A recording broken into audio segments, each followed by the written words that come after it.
اعوذ باللہ من الشیطان الرجیم بسم اللہ الرحمن الرحیم اللہم صلی علی محمد وعلی آل محمد کما صلیت علی ابراہیم وعلی آل ابراہیم انک حمید مجید اللہم بارک علی محمد وعلی آل محمد کما بارکت علی ابراہیم وعلی آل ابراہیم انک حمید مجید اللہم رب اشرح لی صدری ویسر لی امری واحلل عقدۃ من لسانی یفقہوا قولی۔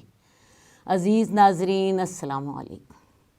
اللہ تعالیٰ آپ پر اپنی رحمتوں کی بارش برسائے، آپ کو نیکیاں کرنے کی توفیق عطا فرمائے اور دنیا اور آخرت کی کامیابیاں عطا فرمائے۔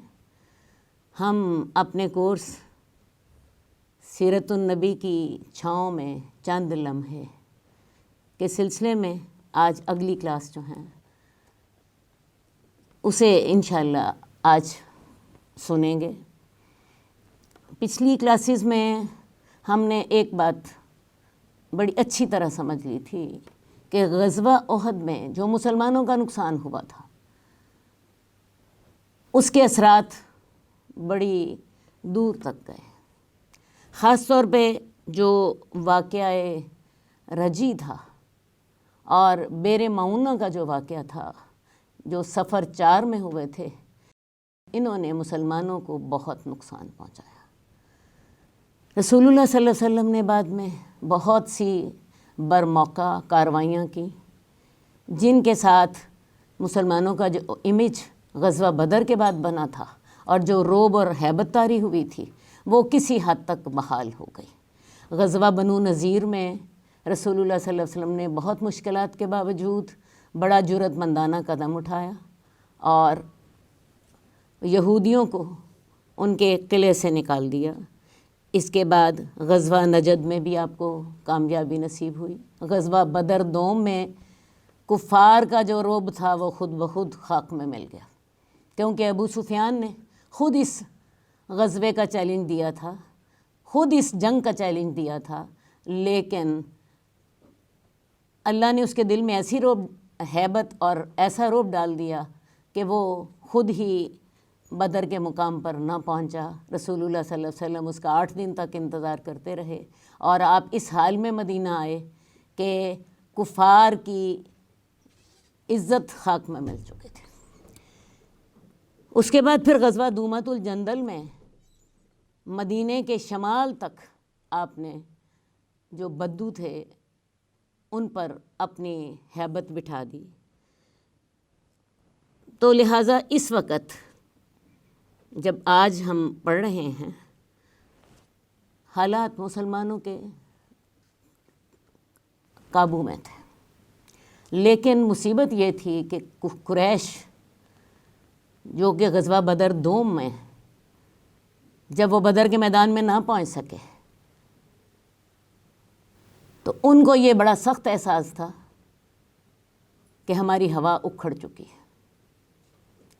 تکلیف تو انہوں مسلمانوں سے پہلے دن ہی سی تھی جب سے رسول اللہ صلی اللہ علیہ وسلم نے نبوت کا اعلان کیا تھا۔ قریش کے ساتھ آپ کی کشمکش چل رہی تھی، پھر غزوہ بدر میں اللہ نے مدد کی اور قریش کے سارے سرغنے اور شیطان مارے گئے، جبکہ غزوہ احد میں قریش نے مسلمانوں کو کچھ نقصان پہنچایا، جس میں صحیح بات یہ ہے کہ قصور مسلمانوں کا اپنا تھا۔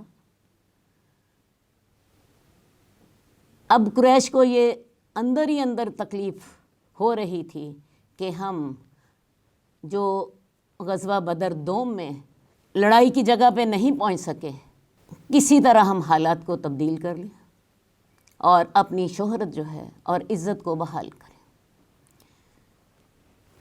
ادھر سے یہود اندر ہی اندر سازشیں کر رہے تھے۔ یہود کے بارے میں ہم پیچھے پڑ چکے ہیں کہ غزوہ بدر کے بعد بنو قینقاع نے ایک مسلمان عورت کا تماشا بنایا جس پر لڑائی ہو گئی اور رسول اللہ صلی اللہ علیہ وسلم نے انہیں نکل جانے کا حکم دیا اور وہ نکلنے پر مجبور ہو گئے۔ اس کے بعد غزوہ بنو نذیر میں یہود نے رسول اللہ صلی اللہ علیہ وسلم کے قتل کا پروگرام بنایا۔ اس پر بھی رسول اللہ صلی اللہ علیہ وسلم نے ان کے علاقے کا محاصرہ کر لیا، اور ان کو بھی مدینے سے اپنا قلعہ چھوڑ کر جانا پڑا۔ یہ لوگ جو یہاں سے نکلے تھے، بنو نذیر کے لوگ، یہ جا کے خیبر میں آباد ہو گئے۔ اب ان لوگوں کو چین نہیں آ رہا تھا۔ ویسے بھی یہودی سازشی قوم ہے، یہ لوگ مسلسل اس تگ و دو میں تھے کہ یہ جو ہم اپنے علاقوں سے نکال دیے گئے ہیں، اگرچہ اپنی کرتوتوں کی باعث نکالے گئے تھے، ہم اس کا کسی طرح مسلمانوں سے بدلہ لیں۔ اب بنو نذیر ہی کے جو 20 سردار تھے، یہ قریش کے پاس گئے اور انہیں جا کر ابھارا کہ ہم مسلمانوں پر مل کر ایک بڑا حملہ کریں اور مسلمانوں کو جڑ سے اکھاڑ دیں۔ قریش تو پہلے ہی تپے بیٹھے تھے، انہیں اور کیا چاہیے تھا؟ انہوں نے یہ دعوت فوراً قبول کر لی۔ اب یہ جو بنو نذیر کے 20 سردار تھے، قریش کے بعد یہ بنو غطفان کے پاس گئے، اور بنو غطفان کو بھی یہی پیغام دیا جو قریش کو دیا تھا، وہ بھی تیار ہو گئے۔ اس کے علاوہ جتنے اور اسلام دشمن قبائل تھے، ان تمام کے پاس یہ بنو نذیر کے 20 سرداروں کا جو وفد تھا، یہ جاتا رہا اور ان کو جنگ کے لیے تیار کرتا رہا۔ 2 سال تک یہی سرگرمیاں جاری رہیں، یہاں تک کہ یہود نے قریش کے علاوہ باقی تمام کافر قبائل کو جو کہ مدینے کے ارد گرد تھے، ان سب کو مسلمانوں کے خلاف ایک بڑی جنگ کے لیے تیار کر لیا۔ ان لوگوں نے مر الزہران، یہ مکے کے قریب ایک جگہ ہے، مکہ سے 40 کلومیٹر دور ہے۔ آپ کو یاد ہوگا کہ جب ابو سفیان غزوہ بدر دوم کے لیے نکلا تو مر الزہران تک ہی پہنچا تھا کہ واپس مکہ پلٹ گیا۔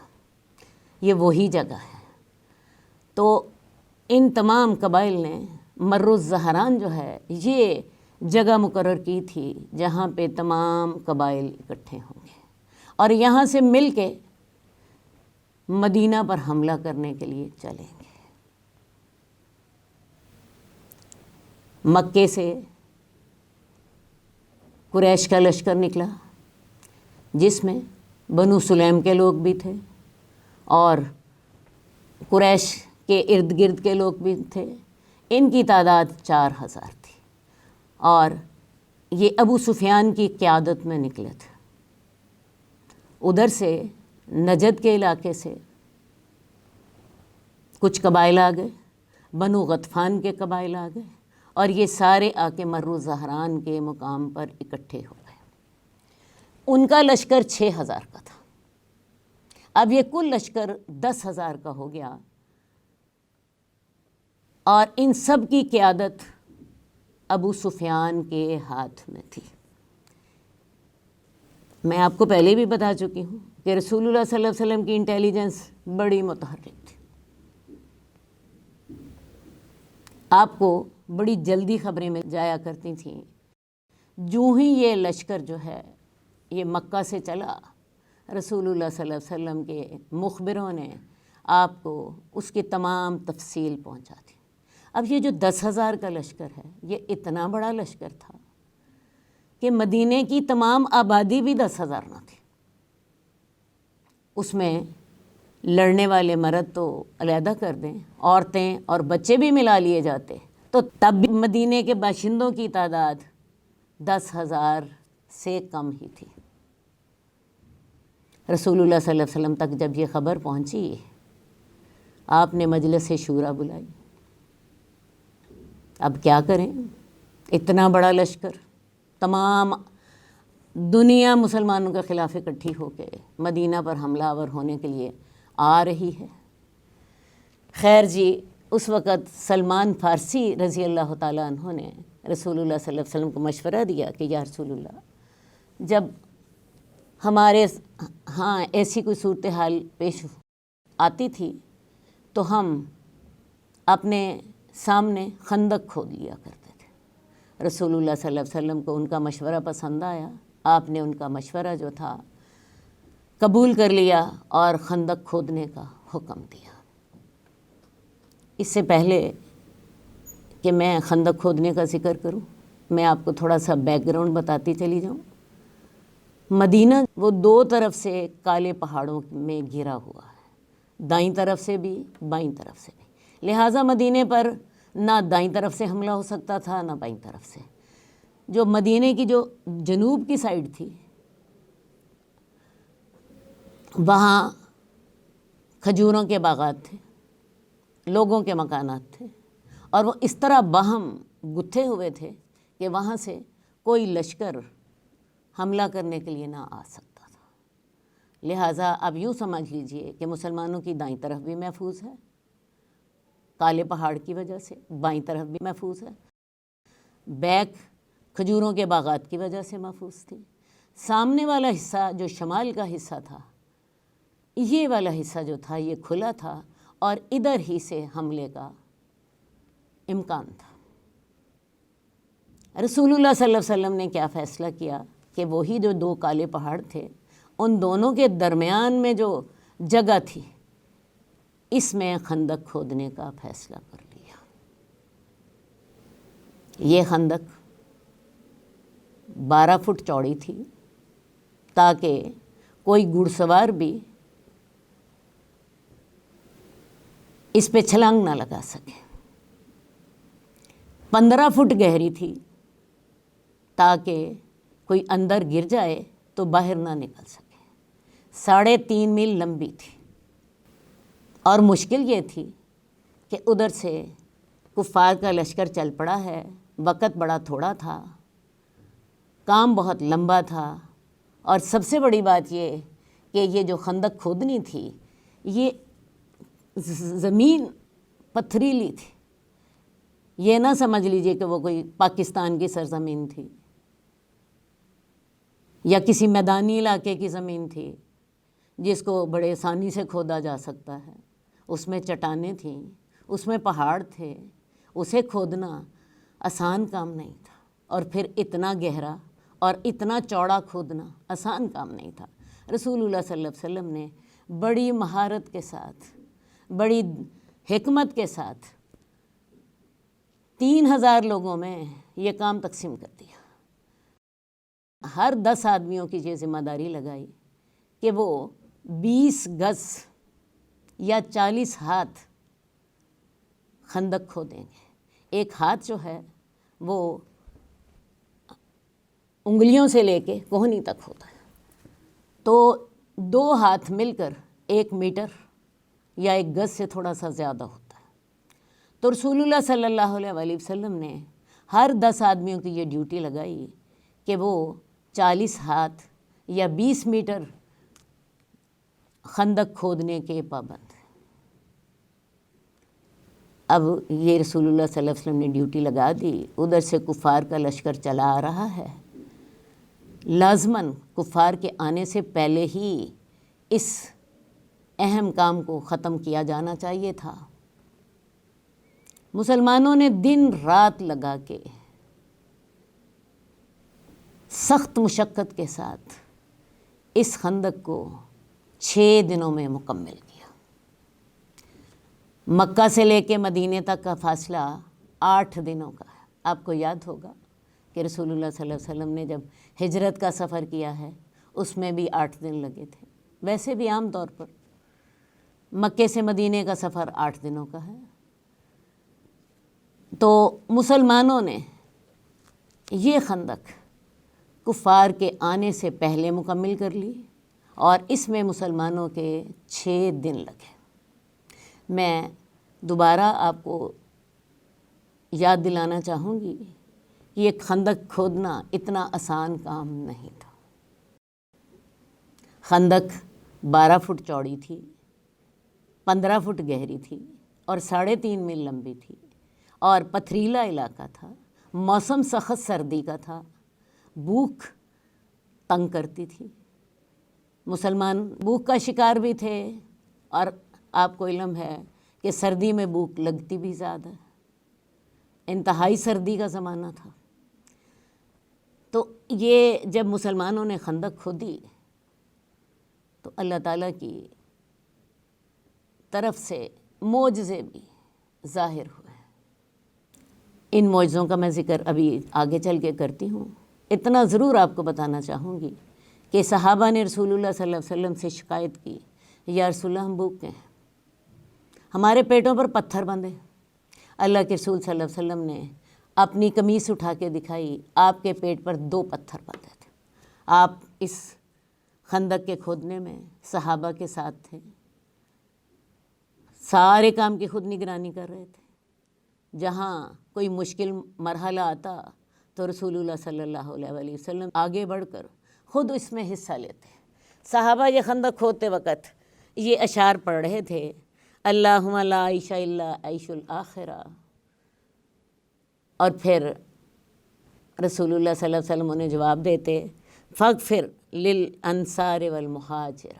انصار کہتے کہ اللہ تعالیٰ آخرت کی زندگی کے علاوہ کوئی زندگی نہیں ہے، اور اے اللہ تعالیٰ تو مہاجرین اور انصار کو بخش دے۔ جب رسول اللہ صلی اللہ علیہ وسلم کو یہ جواب دیتے فاغفر للانصار والمہاجر، تو پھر انصار پھر کہتے، یا جو خندق کھودنے والے تھے وہ کہتے، نحن الذی بایعوا محمدا علی الجہاد ما بقینا ابدا، ہم وہ لوگ ہیں جنہوں نے محمد کے ہاتھ پر بیعت کی ہے جہاد پر جب تک زندگی باقی رہے۔ تو یہ ایمان کو بڑھانے والے کلمات، اللہ کی مغفرت کے وعدے، ان کے ساتھ صحابہ اور رسول اللہ صلی اللہ علیہ وسلم مل کر یہ خندق کھود رہے تھے۔ حضرت جابر کہتے ہیں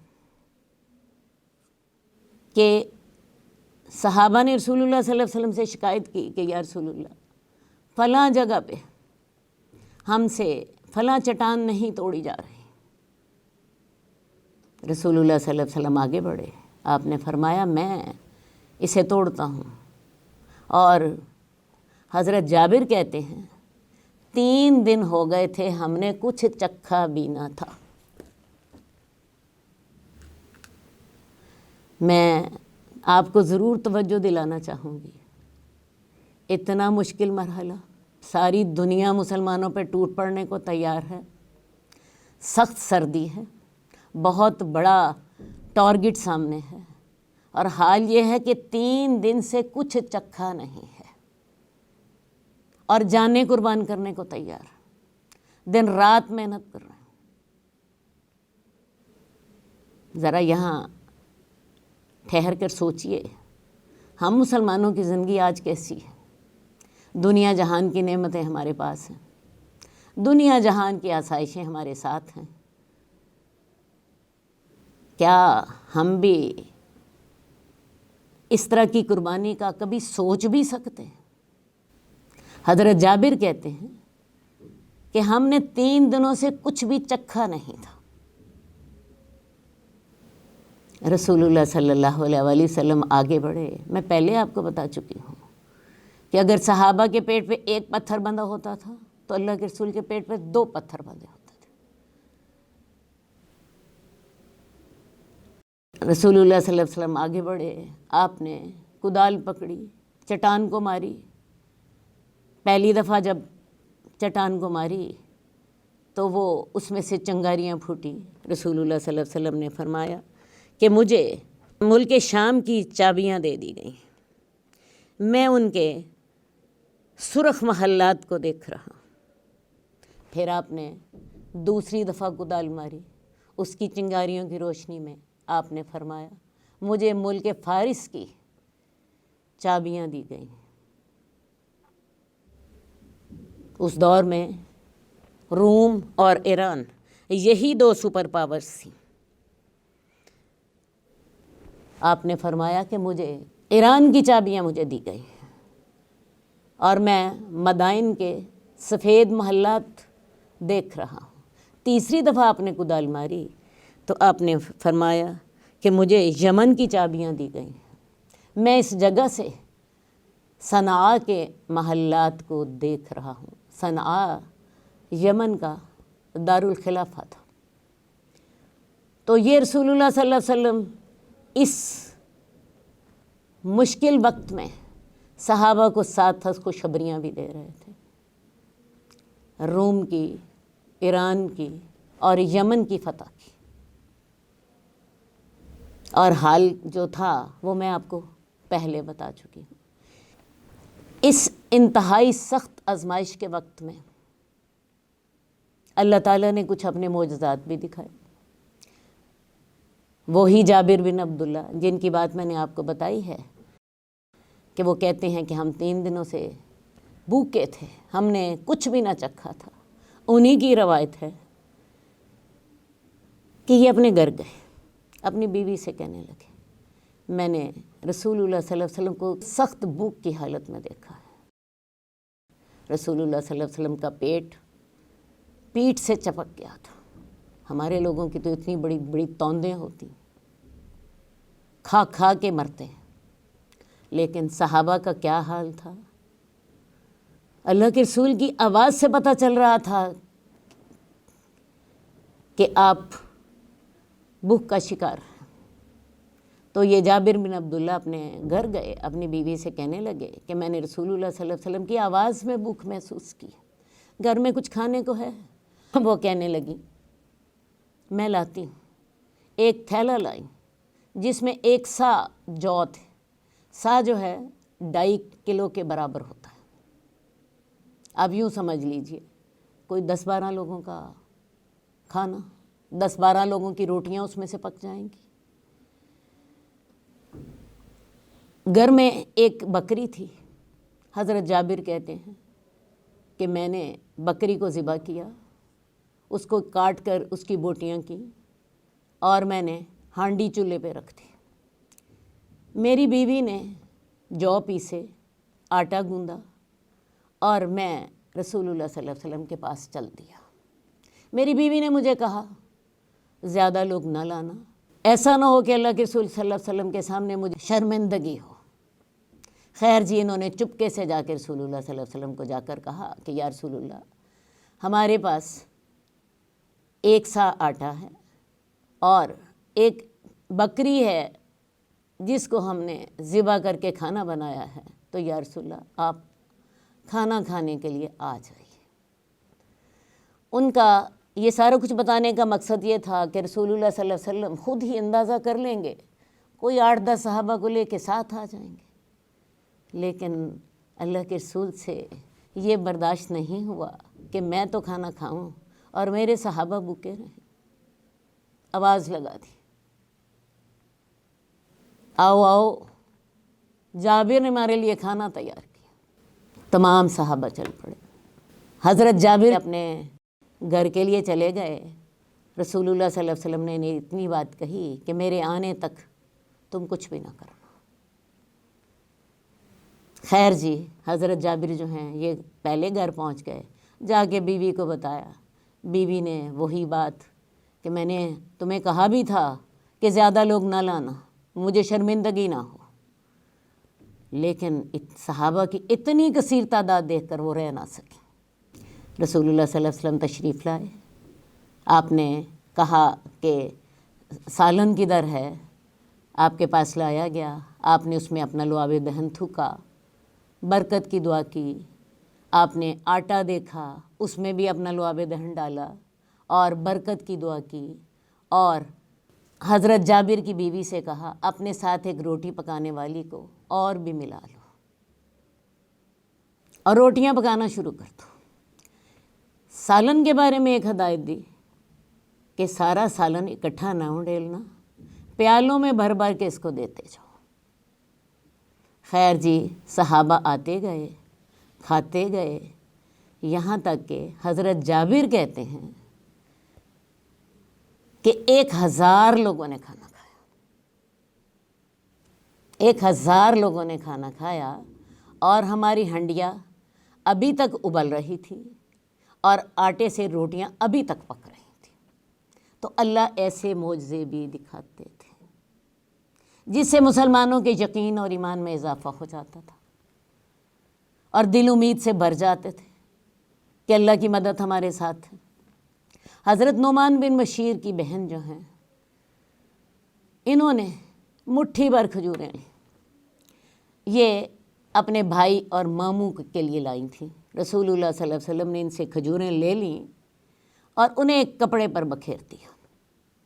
تمام صحابہ سے کہا آؤ کھجوریں کھاؤ۔ صحابہ آتے گئے، کھاتے گئے، اور کھجوروں کا حال یہ تھا کہ کھجوریں اتنی زیادہ تھیں کہ کپڑے کے کناروں سے باہر گر رہی تھیں۔ تو اللہ تعالیٰ ایسے معجزے بھی دکھاتے تھے۔ ادھر سے رسول اللہ صلی اللہ علیہ وسلم کو کیسر و کسریٰ کے خزانوں کی خوشخبریاں دی جا رہی ہیں، یمن کے محلات کی خوشخبریاں دی جا رہی ہیں، اور ادھر سے اللہ تعالیٰ اس طرح کے معجزات دکھا رہے ہیں۔ بہرحال جی، ہم یہیں اس بات کو ختم کرتے ہیں، چلتے ہیں ادھر کفار کے لشکر کی طرف۔ کفار اپنے لشکر کے ساتھ برابر بڑھتے چلے آ رہے ہیں۔ احد کے میدان تک پہنچے۔ ہم غزوہ احد کے ضمن میں پڑھ چکے ہیں کہ احد جو ہے مدینہ سے 4 میل باہر ہے۔ احد کے میدان تک پہنچے، لیکن وہاں انہیں کوئی نہیں ملا۔ ان کا خیال یہ تھا شاید احد کے میدان میں ہمارا مسلمانوں سے مقابلہ ہوگا۔ وہاں جب کسی کو بھی نہ پایا تو آگے بڑھتے گئے، یہاں تک کہ مدینے کے قریب پہنچ گئے۔ وہاں جب پہنچے تو دیکھا کہ مدینے کے درمیان اور کفار کے لشکر کے درمیان ایک خندق حائل ہے، اور وہ خندق جیسا کہ میں آپ کو پہلے بتا چکی ہوں 12 فٹ چوڑی، 15 فٹ گہری ہے۔ یہ اسے دیکھ کر بڑے سٹ پٹائے۔ مسلمانوں نے خندق کھودنے کے بعد ایک اور انتظام کر رکھا تھا۔ رسول اللہ صلی اللہ علیہ وسلم نے جو مدینے کی طرف خندق کی جو فرنٹ تھا، اس فرنٹ لائن پر 3000 صحابہ کی ڈیوٹی لگا دی تھی کہ اگر فرض کیا کوئی جگہ ایسی ہو جہاں پہاڑی علاقہ ہونے کی وجہ سے خندق تنگ ہو، تو ایسا نہ ہو کہ کفار وہاں سے کود کر مدینے کے اندر آ جائیں، اس لیے آپ نے مدینے کی جو فرنٹ لائن تھی اس کے اوپر 3000 صحابہ کی ڈیوٹی لگا دی تھی۔ اب یہ صحابہ جو تھے،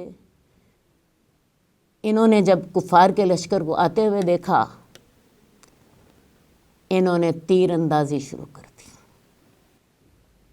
اتنے تیر برسائے کہ کفار خندق کے قریب آنے کی جرأت نہ کر سکے۔ انہیں اپنی صف خندق سے اتنی دور بنانی پڑی جہاں تک مسلمانوں کے تیر نہ پہنچ سکے۔ تو اس وقت صورتحال یہ ہے کہ خندق کھدی ہوئی ہے، کفار خندق سے بھی اتنی دور ہیں جتنی دور تک مسلمانوں کے تیر انہیں دور رکھنے پر مجبور ہیں،